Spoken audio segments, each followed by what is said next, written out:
Olá pessoal, bem-vindos de volta ao curso de VHDL usando quartos e modelos do Laboratório Célula. Na aula de hoje vamos estar falando sobre código concorrente. Antes da gente começar a falar de código concorrente, vamos ver aqui as diferenças entre código concorrente e código sequencial. Como a gente já falou anteriormente, VHDL a gente pode tanto escrever código concorrente quanto código sequencial. Bem, mas o que é um código concorrente e um código sequencial? O código concorrente é aquele que a ordem das atribuições do nosso código não fazem diferença na ordem que vai ser executado, porque a execução é concorrente, então é tudo ao mesmo tempo. Já o código sequencial, ele vai executar primeiro a primeira linha, depois a segunda, depois a terceira. Então, a ordem que a gente faz essas atribuições dentro do código fazem sim diferença no resultado final do código. Bem, vamos lá. Por padrão, se você não usa nada, nenhuma palavra reservada, nenhum código dentro de algum bloco, por padrão, o VHDL é concorrente. Então, as nossas atribuições que a gente faz fora de um processo, fora de qualquer bloco, ela vai ser concorrente, certo? Mas só que a gente também tem cláusulas de código concorrente. E os códigos concorrentes a gente utiliza para poder fazer circuitos combinacionais. As cláusulas que a gente tem é o when, o if select e o generate. A gente vai estar discorrendo aí falando sobre eles nessa aula. O código sequencial ele pode fazer tanto circuitos combinacionais quanto circuitos sequenciais. Isso vai depender muito da lista de sensibilidade de como você faz o seu código sequencial, né? Então, um código sequencial sempre vai estar dentro de uma unidade sequencial, que é um process, function ou procedure, as cláusulas que a gente tem de código sequencial é o if, o case, loop e o wait. Então, a diferença entre código concorrente e código sequencial é que o código concorrente ele é executado ao mesmo tempo, o código sequencial é executado, o código é executado em sequência, né? Executa a primeira linha de código que você colocou, a segunda, depois a terceira e assim sucessivamente. O código concorrente, você não tem essa garantia, tudo é executado concorrente, tudo ao mesmo tempo. A primeira cláusula que a gente vai ver é a cláusula when. Ela é a mais simples das cláusulas concorrentes. E a sintaxe é o seguinte, a gente tem um sinal aqui do lado esquerdo, o nome do nosso sinal, o operador de atribuição, um valor quando essa condição for satisfeita. Então, o que a gente está dizendo aqui? Quando essa condição for satisfeita, receba esse valor. Se não, receba esse outro valor quando essa outra condição for satisfeita. Se não, e assim sucessivamente. Certo? Aqui temos um exemplo de um uso. O nosso sinal output vai receber o valor input 1 quando esse sinal for igual a 0, se não ele recebe input 2 quando esse sinal for igual a 1, se não ele recebe input 3. Isso aqui é um multiplexador, né? Que a gente está fazendo aqui, um multiplexador com 3 entradas aqui. E temos um bit de seleção que é esse cell, né? Quando for 0 passa input 1, quando for 1 passa input 2, caso contrário passa input 3. A gente também pode usar múltiplas condições, não somente cell igual a zero. Então a gente pode ter uma expressão lógica aqui dentro da nossa condição, que é o que a gente está fazendo aqui já nesse segundo exemplo. Nosso sinal out P está recebendo o valor 00 quando o reset for 0 ou o input 1 for igual a 00. Se não, ele vai receber 1 quando o input 2 for igual a 0 e o input 3 igual a 1. Se não, ele recebe um sinal de alta impedância aqui. Certo, pessoal? É bem simples a cláusula when e a gente usa quando a gente quer fazer essas atribuições baseadas em algumas condições que a gente quer estar definindo. A outra cláusula que nós temos é o if select e a sintaxe dele é o seguinte: o if, um identificador, que é uma entrada para essa seleção que a gente está fazendo, select, sinal, aí ele recebe um valor quando esse identificador tiver esse valor, aí vírgula, outro valor, o n, outra condição. Essa condição é uma condição de comparação com o identificador que a gente está passando, certo, pessoal? Mas aí o que acontece? Nós temos um pequeno empecilho com o if select. Qual é? Quando a gente usa o if select, todos os valores de entrada para esse identificador que a gente está passando aqui tem que ser testado. Por exemplo, Se esse identificador é um std logic vector de 5 bits, a gente vai ter que ter aqui, assim, a gente vai ter que ter 32 condições aqui, certo? Porque são 5 bits e 5 bits geram 32 possibilidades para esse valor de 5 bits. O que a gente usa normalmente para poder não ter que declarar todas as possibilidades possíveis do nosso identificador, todos os valores possíveis, a gente usa a palavra others. Então a gente bota os valores, né, que, por exemplo, quando for 0 atribui um valor x, quando for outro atribui outro. E a gente usa o others para poder preencher todos esses outros que às vezes não interessam para a gente, esses valores, ou então simplesmente atribui esse valor que é para atribuir para todos os outros sinais. Quando a gente quer atribuir um valor para várias condições, né, a gente atribui as diferentes e depois usa o others aí para poder fazer o que estiver faltando para esse identificador. Aqui é um exemplo. A gente usa um seletor cell, né? Aqui é o multiplexador de 3 entradas, que nem a gente fez usando o N. Aí é o if cell select, sinal, nome do nosso sinal, recebendo input 1 quando o cell for 0, né? Isso aqui é uma condição de igualdade, ele vai comparar o valor que você está passando aqui lá com o cell aqui, que é o identificador que você passa no if select. Ele recebe input 2 quando for 1, esse cell, e input 3 quando for outros. Perceba que esse 0 e esse 1 não está entre aspas simples. Isso significa que esse aqui são números inteiros. Então, esse seletor aqui é um número inteiro. Portanto, a gente sabe que o range de um inteiro vai de menos um número muito grande a mais um número muito grande. Então, se a gente não usa o orders aqui, ele ia reclamar porque a gente ia ter que descrever os valores que esse sinal vai receber em todos os casos, para todos os casos que esse seletor pode ter como valor. Então a gente usa o enOthers para quando for qualquer outro valor que não seja 1 ou 0, né, que é o que a gente definiu anteriormente, ele vai passar a entrada 3 para o sinal. E por último nós temos a nossa cláusula generate. Nossa cláusula generate ela serve para gerar blocos de código concorrente. A sintaxe é o seguinte: label, que é um nome que você está dando para esse bloco que vai ser gerado, 2 pontos. Esse label é opcional, você pode colocar o nome, 2 pontos, for contador in. Aí você passa um range, generate. Aqui você pode declarar alguns sinais internos para esse bloco. Begin, tudo isso que está entre colchetes é opcional. E a gente tem a parte de statements, né, que é o que vai ser gerado de fato. E depois a gente dá um end generate, ou pode ser um end a nome do label que a gente deu para esse bloco gerado. Isso aqui serve para quando a gente quer replicar o nosso código concorrente. A gente tem um trecho de código concorrente que quer ser replicado várias vezes. Isso a gente vai fazer um exemplo agora aqui, que é um somador, que eu vou mostrar isso na prática, como é que a gente faz. Bem, na aula de hoje a gente vai implementar um multiplexador, o if select, e um somador de n bits a partir de 1 bit. Né? A gente vai replicar esse somador de 1 bit usando o generate, certo, pessoal? E eu vou mostrar para vocês a tabela verdade para a gente entender melhor a lógica desse somador. Então, eu botei aqui uma figura assim, mais ou menos do que a gente vai fazer aqui. A gente não vai ter uma ULA, é um somador aqui na frente, e um multiplexador que multiplexa uma entrada B para a realização dessa soma, certo? Isso aqui é comum, por exemplo, no projeto de um processador MIPS, a gente tem esse padrão aqui, essa figura inclusive eu tirei de um MIPS. A gente tem normalmente essa entrada aqui, essa entrada B da ULA multiplexado. Pode ser imediato, pode ser um registrador. Então, isso aqui é um padrãozinho comum, normalmente, em processador que a gente tem.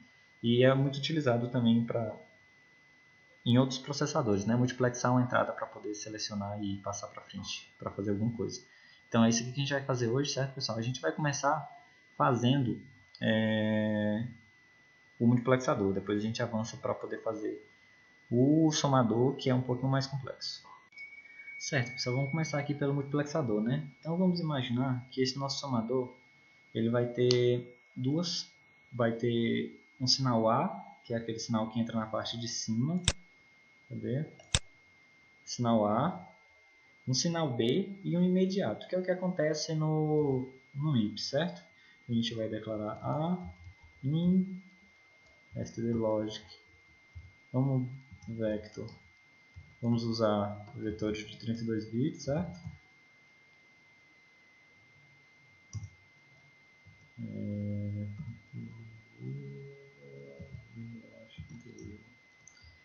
B, stdlogic, vector, 31 dot 0, e vamos chamar um IMM, que é o imediato, que também é a entrada, stdlogic, vector, 31 dot 0.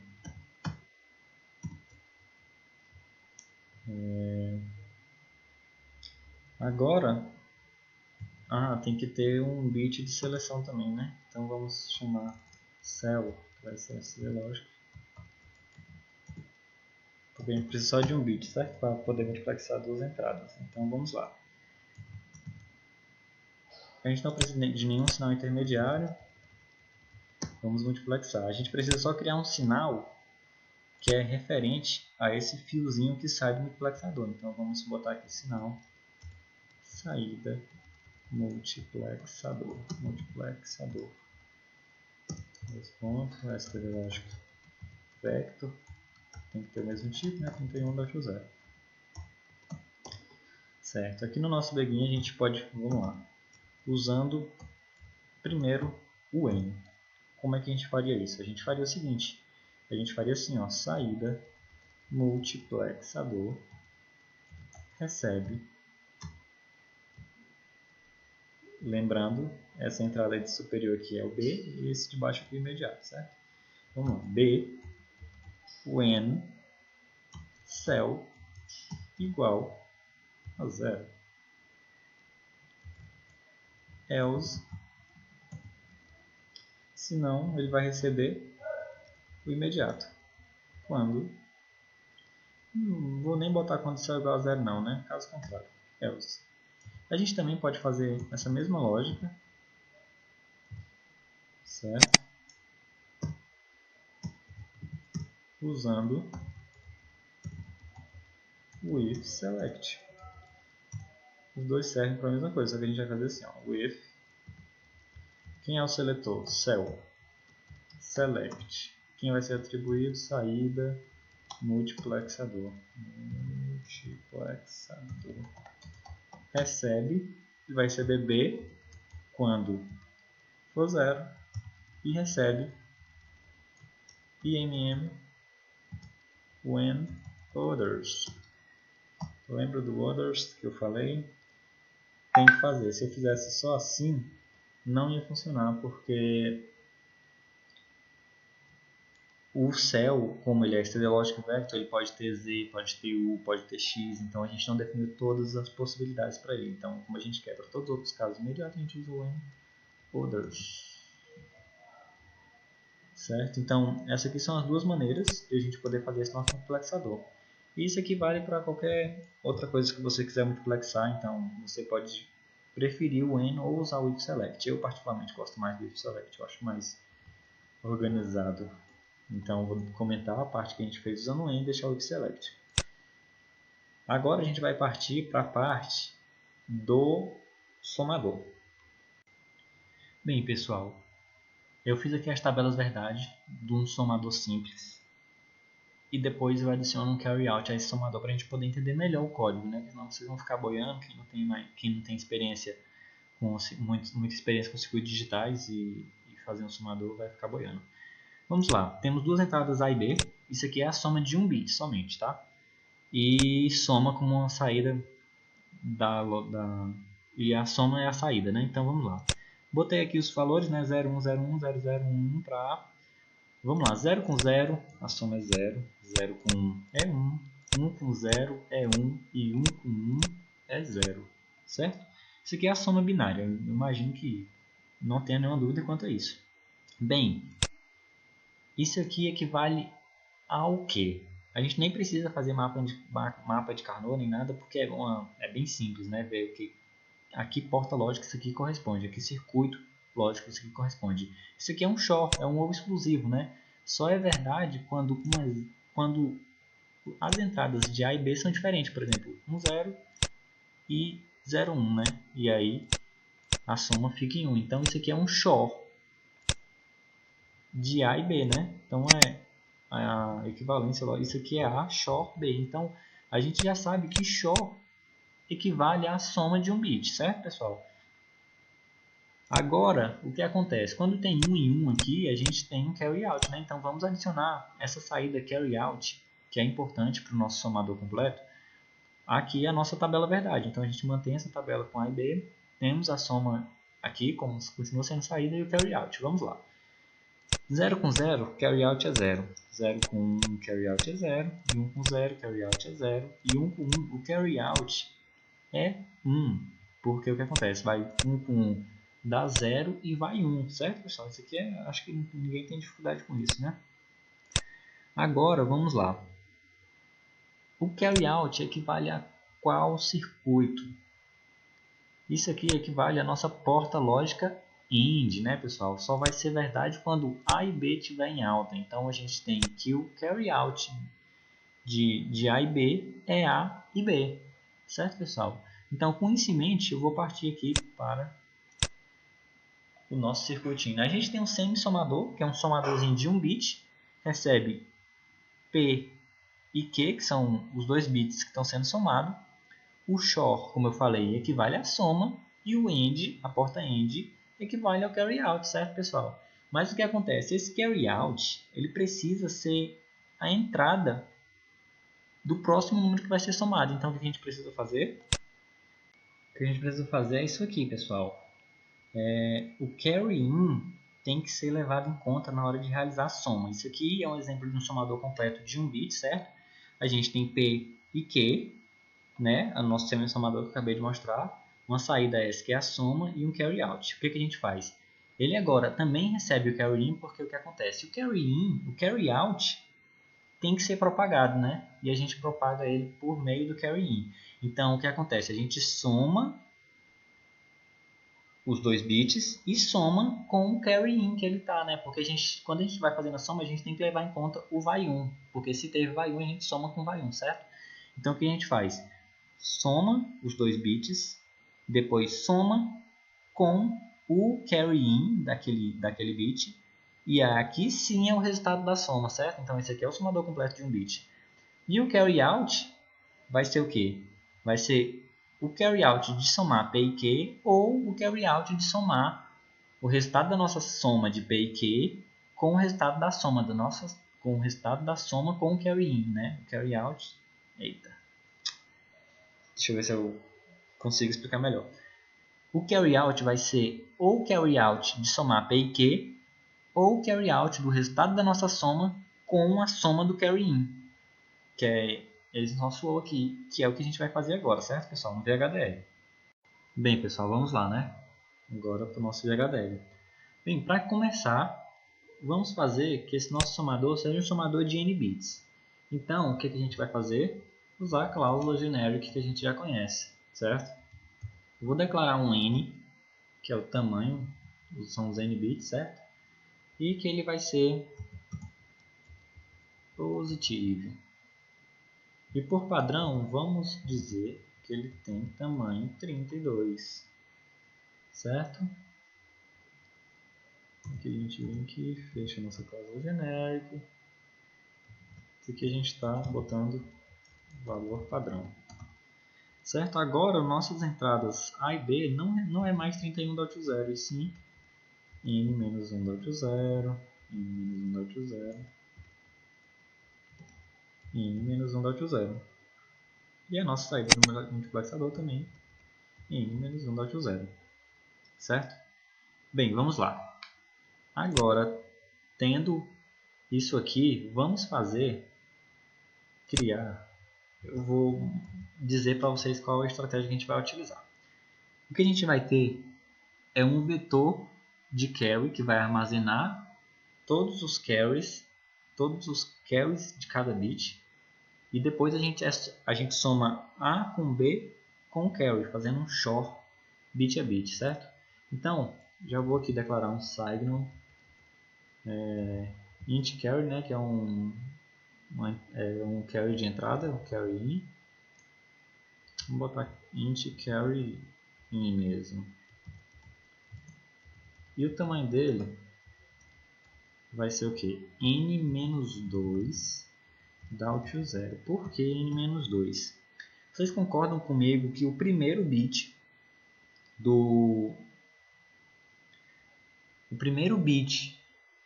que vai ser somado, ele não tem carry in, então a gente tem um bit a menos de carry in, porque a gente não tem carry in nos dois primeiros bits que são somados, porque só está somando A com B, né? Então não tem carry in. A partir do segundo bit, aí tem o carry in da soma que acabou de ser feita entre esses dois outros bits, certo?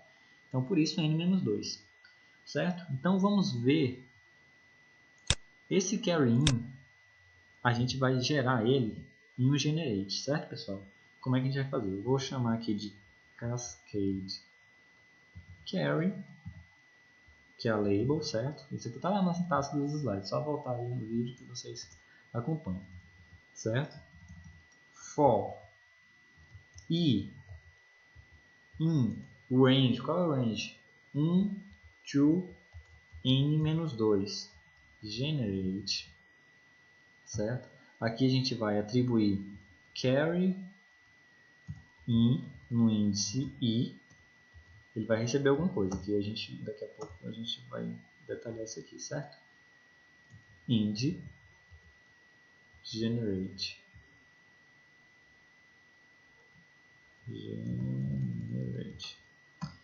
certo? Vamos lá. Bem, como a gente já viu, vamos também fazer nossa soma. A gente já sabe como é que vai ser a nossa soma, então aqui a gente não definiu uma saída soma. Então vamos definir soma, saída, stdlogic, vector, n-1, down to 0. Certo. A gente já sabe, eu vou apagar, vou deixar aqui mesmo esse exemplo, deixa para lá. Soma vai ser o que? A gente já definiu que a gente vai somar A com B com um vetor de carry in, né? Então o que a gente faz? A gente vai ter A, por quê? A, porque deixa eu mostrar a figura novamente, A entra direto. E a gente vai ter a outra entrada da nossa soma, é a saída do multiplexador. Então, pode ser um B ou imediato. Então, no caso aqui, a gente escolheu saída multiplexador. Então, a gente já viu o quê? Que o XOR equivale à soma. Então, a gente faz XOR, saída, multiplexador, XOR, carry in. Mas o que acontece? O nosso carry in ele tem um bit a menos, então a gente precisa deixar todos esses sinais do mesmo tamanho para ele poder fazer a operação bit a bit. No bit menos significativo, qual é o carry in que a gente tem? 0, né, pessoal? A gente não tem carry in, né, no primeiro bit, porque a gente não somou nada ainda, então não tem como ter o vai 1 ainda. Então, concatena com o bitzinho 0 e agora ele consegue fazer o nosso XOR 100%, certo? Agora, o que acontece? Vamos lá. O carry no índice 0, ou seja, o primeiro carry que a gente tem, a gente está montando agora o nosso vetor carry, né? Carry in, ele vai ser o quê? Nosso carry in vai ser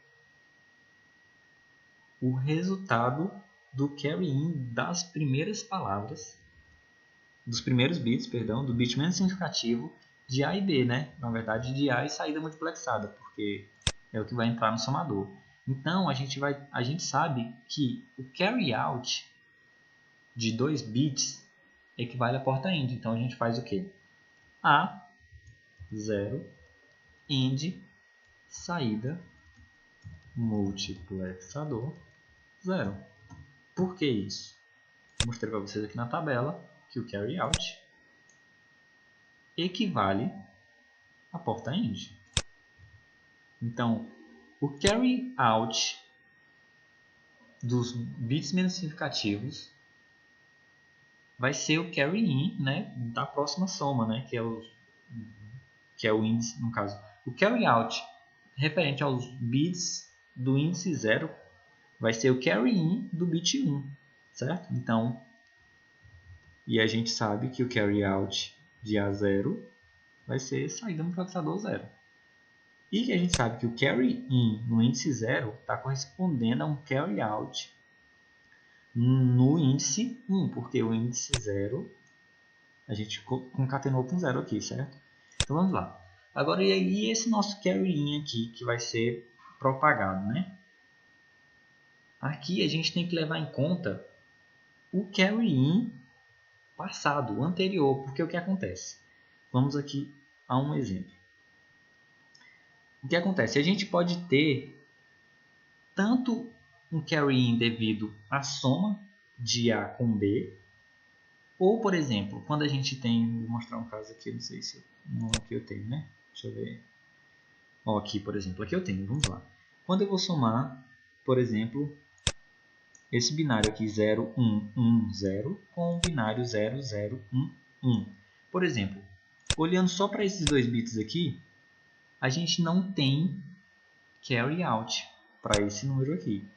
Mas se você ver, você observa que esse cara gera um carry out para cá, que esse carry out vai fazer esse cara gerar um carry out para cá. Então, é exatamente isso que a gente vai tratar aqui no generate. Então, o nosso carry in, certo? Que a gente vai passar para a hora de fazer a soma, tem que levar as duas coisas em consideração. Ele pode ter um carry in devido à soma gerar um carry in, certo? Então, ADI, AND, saída, multiplexador e isso aqui é devido ao carry out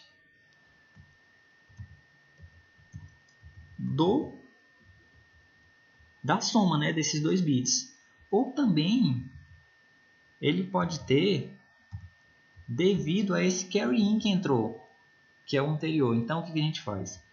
Carry in de menos 1, que é o anterior, certo? Aí, deixa eu ver. As páginas são colocadas errado. Aí o que acontece? A gente tem que ter, tendo A ou B, certo? A de I ou saída. Aqui no nosso caso não é B, né? É saída multiplexador I, né? And carry. Isso aqui vai ser a segunda condição. Deixa eu só mostrar o código todo aqui. Opa. Deixa eu ver se eu consigo. Vou deixar isso aqui. Vamos lá. O nosso carry I, a partir do índice 1, ele começa a ter uma complexidadezinha maior. Por quê? Porque o carry in no índice 0, ele pode ocasionar um carry in no índice 1. Certo, pessoal? E aí o que acontece? Se a gente tem A ou B e tem um carry in no anterior, isso gera um carry. Está claro para vocês? Complicado fazer videoaula porque a gente não tem um feedback assim instantâneo, né? Mas vamos lá. Vou voltar para o exemplo aqui. Perceba, aqui vai ter 0 com 0, carry dá 0, carry out desse cara. 1 com 1, o carry out desse cara dá 1, certo? O que acontece? 1 com 0, o carry out daria 0, certo? Mas o que acontece? A gente tem um carry in desse anterior aqui, certo? Deixa eu ir preenchendo com vocês aqui. Vamos lá, 0 com 0, 0 com 1. Isso aqui eu estou fazendo correspondente ao nosso vetor de carry lá do nosso VHDL. 0 com 1 vai dar 0. Isso aqui no índice 0 do nosso carry. Certo? 1 com 1 vai dar 1. Por quê? Porque vai ter carry aqui, certo? Vai ter um carry aqui. E aqui a gente vai ter 1 com 0, não dá carry. Mas o que acontece? O nosso carry de I, o I é aqui, né? Onde a gente está inteirando, né? A gente está inteirando nesse bit. I menos 1 é 1. Então, voltando aqui para o nosso verdadeiro, ó, carry de I-1, que ele está olhando para esse cara aqui, ou A ou B, porque só basta ter um bit 1 em A ou um bit 1 em B para que a gente tenha que botar um carry aqui, certo? Porque a gente já tem um 1 daqui, tendo um de A ou de B, a gente gera o carry. Então, é essa a explicação para essa lógica aqui, né? A gente adiciona mais esse caso de ter um carry que gera um outro carry. E não é tão simples como esse carry no índice 0, porque a gente só precisa verificar o carry dos 2 bits que estão sendo somados, certo? Deixa eu ver se tem mais alguma coisa. Bem, é isso mesmo. Agora vamos para a simulação aqui só para nos certificar de que está tudo correto. Eu acabei fechando o navegador de arquivos aqui.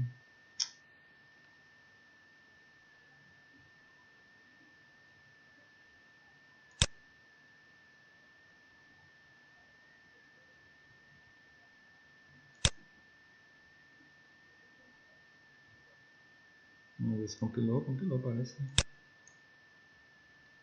Tá compilando? O que tá acontecendo? Tá compilando. Tá. Então, um erro aqui de sintaxe. Pronto, consegui voltar. Tá reclamando aqui na linha 48.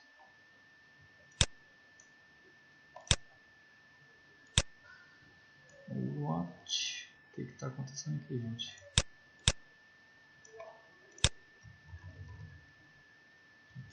Pessoal. Meu Deus, não acredito. Perdi o código. Cadê o restante do código?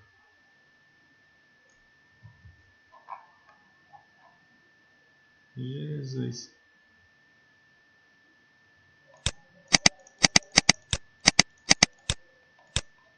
Então tá, né?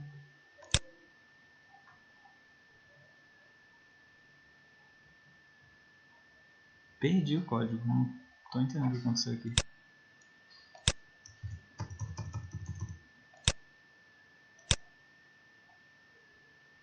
Tá, não perdi não. Tô apanhando aqui para a interface do Quartz aqui, né? Só mostrar.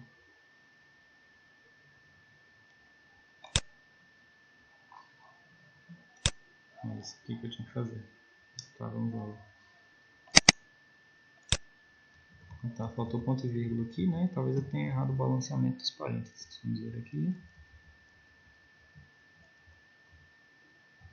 Não, não errei não. Não errei o balanceamento de parênteses, não. Tá. Vamos tentar novamente. Deixa eu ver se tem mais outro erro.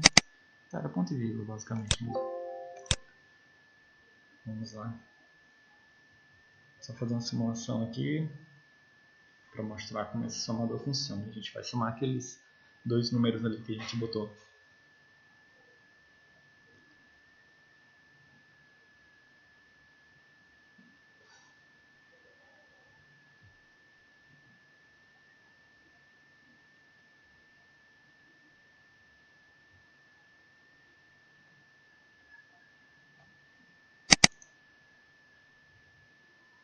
Tá.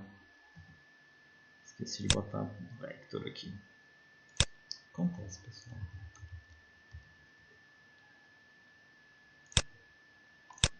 Você agora talvez esteja pensando, mas isso aí é difícil demais, fazer um somador, por que não uso mais? Pessoal, estou mostrando isso aqui para vocês, para a questão de mostrar na prática o Generate aí, como é que funciona. E também o multiplexador, né, que foi o conteúdo da aula de hoje, que é o select one, que serve basicamente para multiplexar, baseado em algumas condições de seleção. Então, normalmente quando a gente vai fazer um somador, de fato a gente usa mais, e não isso aqui, a carry. Digitei um aqui sem querer.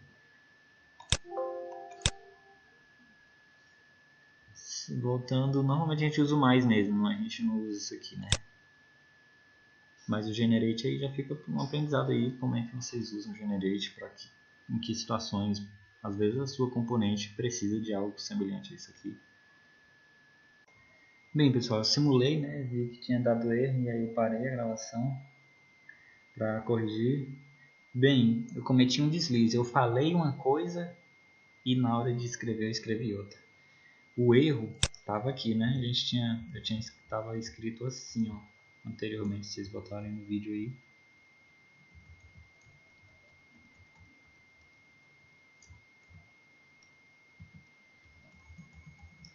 Tava algo assim, talvez não esteja balanceado os parênteses aqui, não tá. Tava assim, tava do jeito que tá aqui em cima. Aí, ou carry in I-1, isso aqui não tá certo. Eu falei como é que era, né? Um dos dois bits que estão sendo somados, no caso, aí, saída multiplexador aí, e ter o carry anterior, né? Então tem que ter o vai 1. Então, isso aqui estava errado. E eu corrigi, né? Eu vi que estava errado e fui buscar o erro e achei. Então, só um vacilo aqui na hora de escrever, né? Eu falei uma coisa e na hora de fazer o código escrevi outra. E eu também fiz uma pequena alteração para facilitar a nossa simulação, né? Botei para ter só 5 bits, porque quando, em vez de ter que digitar 32 bits lá na simulação, eu digito agora só 5, que é muito mais prático, né? Então, vamos lá mostrar para vocês aqui a simulação, para mostrar como está correto.